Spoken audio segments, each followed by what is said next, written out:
First, a security breach, now another headache for people looking for help from MNsure, the state's new health insurance program. Tonight, we spoke with a family of 4 who can't afford the assistance that they desperately need. In fact, Jay Coles met with the family, and Jay, they have a problem that a lot of families who are trying to sign up with MNsure might actually run into as well. Yeah, it's kind of an interesting thing. You know, the goal of MNsure is to provide health insurance for those who don't have it and offer others a chance to shop an expanded market for money-saving options. But we found a set of circumstances that could keep health insurance out of reach for many hardworking families.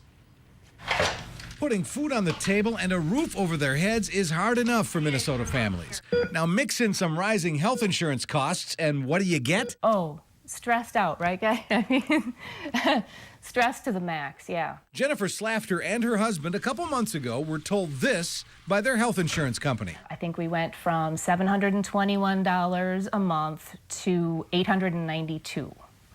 And that's for a $4,000 per person deductible. So that was a pretty big leap. The small company her husband works for told them changes in the Affordable Care Act meant he could no longer offer a flexible spending account to help offset the increases. So they went to the MNsure website looking for help. And it had a $6,000 deductible for the family, and it was over $1,000.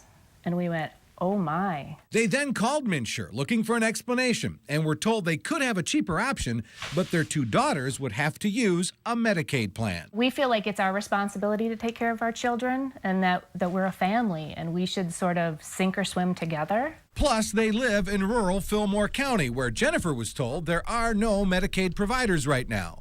So no doctors would have been close and they'd have to cut ties with their current doctor. Scared. There've been a lot of sleepless nights, a lot of tears, a lot of frustration. We've tried for a week to get answers from MNsure, but only got this written response that says, in part, privacy laws prevent us from getting into details involving specific families.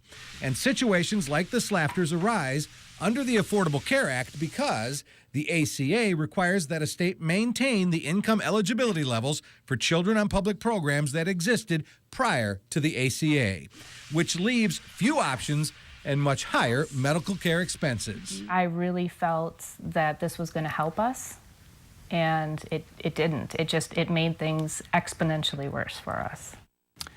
And for now, the Slafters say they will stay on their current plan and hope for more overtime at work to cover the extra costs. They also say they contacted the offices of Senator Franken and Senator Klobuchar and have not received any response yet, Leah. Certainly a difficult situation for this family. Did they look into private plans, a different private plan than what they have? They did, and you know, the roundabout way they got back to MNsure was there wasn't anything cheaper with private plans, so they thought MNsure would be the answer, and they just didn't get the answer they were looking for, so they're going to continue. And as she said, for now, we're just going to stay with the current plan because it seems like to be the best option. Let's hope they find something better, Jay. Thanks. Yep. Bill? Well,